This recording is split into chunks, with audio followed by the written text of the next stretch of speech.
za asubuhi mtazamaji wa SKF TV, karibu sana katika siku ya leo ya tarehe 6 Mei 2025, Jumanne nyingine Mwenyezi Mungu ametupa neema kwa ajili ya siku hii jamani. Karibu sana katika mkusanyiko wa magazeti ya asubuhi ya leo, na mimi ninakusogezea magazeti haya. Ninaitwa Pendo Gorton. Matangazo yetu yanarushwa live kupitia studio zetu zilizopo Panjiro, Arusha, Tanzania. Magazeti ya leo, nikianza na gazeti la Nipashe, wenyewe wameandika kwamba ACT ya mjia juu RC kauli kuhusu vitambulisho vya watumishi. Habari hii unapata katika ukurasa namba 2. Lakini NEC yapuliza kipenga cha lala salama uboreshaji wa daftari la wapiga kura. Habari hiyo unapata katika ukurasa namba 3.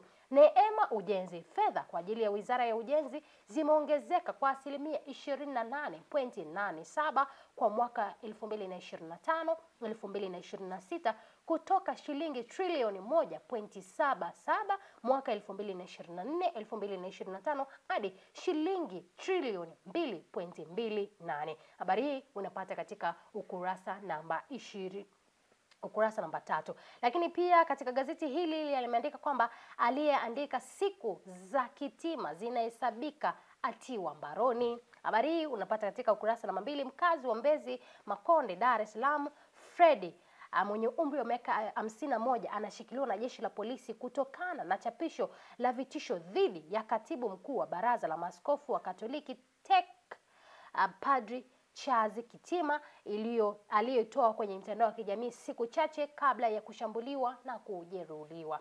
Lakini pia LHRC yaja na hatua 3 kuwadhibiti wasiojulikana. Habari hii unapata katika ukurasa namba 4. Askari polisi wachunguzwa kuhusu sakata la Mdude. Habari hii unapata katika ukurasa namba 5 katika gazeti la Nipashe Mwanga wa Jamii. Mtazamaji, nikiingia katika gazeti lingine asubuhi ya leo, gazeti la Zanzibar Leo, wenyewe wameandika kwamba msaada wa kisheria utasaidia upatikanaji haki jaji mkuu amezungumza hapo. Habari unapata katika ukurasa namba 2. Baraza la bajeti kuanza kesho. Habari unapata katika ukurasa namba 2 katika gazeti la Zanzibar Leo. Lakini pia katika gazeti hili kuna baada hapa imesema kwamba Lela awauma sikio watainiwa kidato cha 6. Habari unapata katika ukurasa namba 2. Watainiwa kidato cha 6 wa mjana wameanza mitihani wala wanafunzi wa kidato cha 6. Lakini pia kongamano fursa za uwekezaji Pemba kufanyika mwezi ujao. Habari unapata katika ukurasa namba 18. Gazeti la Jamhuri wenyewe wameandika kwamba tumeguswa tukio la kujeruhiwa kwa Padri Kitima la wasononesha maaskofu viongozi wa dini. Lakini kauli ya jeshi la polisi la kosolewa yadaiwa kuwa na nia ya kuficha harufu ya uozo. Lakini utata maendeleo ya hali yake, taarifa zikidai atapelekwa nje. TEC yasema anaendelea vizuri. Habari hii unapata katika ukurasa namba 2. Lakini wakandarasi wazawa kupewa miradi ya shilingi bilioni 50. Nini kinafukuta?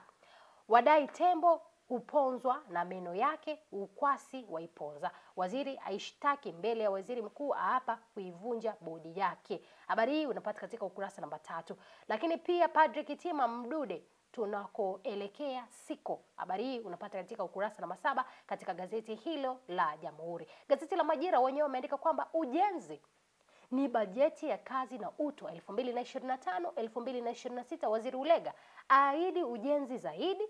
Daktari Samia Suluhu Hassan kuzindua daraja la JPM. Mkandarasi wazawa kicheko. Miji 200 kumulikwa taa. Usumbufu kwenye mizani wapata dawa. Habari hii unapata katika ukurasa namba 4. Serikali yapiga marufuku kutumia misumeno mnyororo bila kibali. Habari hii unapata katika ukurasa namba 4.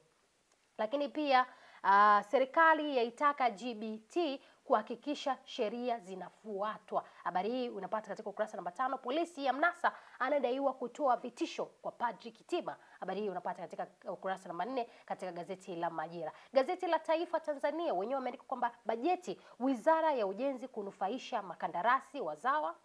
Waziri Ulega aomba kuidhinishwa trilioni 2.28 ujenzi daraja la Magufuli kufikia asilimia 99 ambapo Rais Samia atalizindua mwaka huu. Habari unapata katika ukurasa namba 2. Lakini bilioni 1 kutumika kufanya tathmini miradi ya REA. Lakini pia TBA kutekeleza miradi 317 mwaka 2025 2026, kilomita 365 za barabara kuu kujengwa kiwango cha lami. Habari unapata katika ukurasa namba 4 katika gazeti hilo la Taifa Tanzania. Gazeti la Habari Leo wenyewe wameandika ujenzi yaja na bajeti ya trilioni 2.3 ya kazi utu. Ulega ataja vipaumbele vya kujenga zaidi nchini. Ufoleni mizani yapatiwa tiba. Taa kufungwa miji 200. Lami kilomita 52.5 kupunguza msongamano.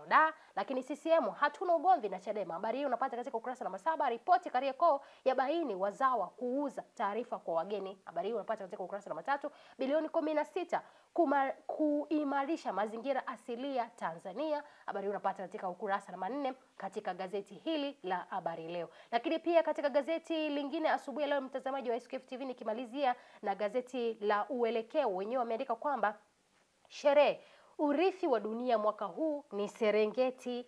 Lakini pia kidato cha 6 waanza mitihani. Msaada wa kisheria wa Mama Samia rasmi watua Pemba. Lakini pia habari nyingine katika gazeti hili la Uelekeo ni kwamba aliandika maudhui ya kumtisha Kitima mbaroni. Habari hii unapata katika gazeti hili la Uelekeo. Lakini nikimalizia watu watatu mbaroni kwa kumrushia rais kiatu. Taarifa hii tumeona ni kule Kenya ambapo Rais Ruto arushiwa viatu na wananchi.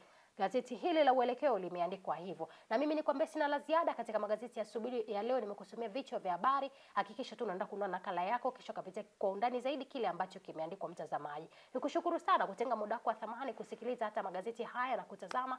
Nikushauri pia, lakini pia nizidi kukusisitiza usimfiche mtoto wako jamani, au ndugu yako anayesumbuliwa na tatizo la mdomo wazi ama mdomo sungura. Ukisikia taarifa hii mjuze na mwingine. Ni kuanzia tarehe 12 mpaka tarehe 16 Mei pale Malolo Tabora, upasuaji wa mdomo wazi ambao unafanyika bure kabisa. Usimfiche mtoto, mpeleke. Hii ni fursa jamani. Endelea kutufuatilia katika mitandao ya kijamii Facebook, Instagram, mtandao wa X ukiandika SQF TV, lakini pia kusubscribe, kulike pamoja na kucomment. Kwa niaba ya wale wote walioshiriki kuandaa magazeti ya asubuhi ya leo, niko nami Pendo Gulton, nikutakia asubuhi yenye baraka.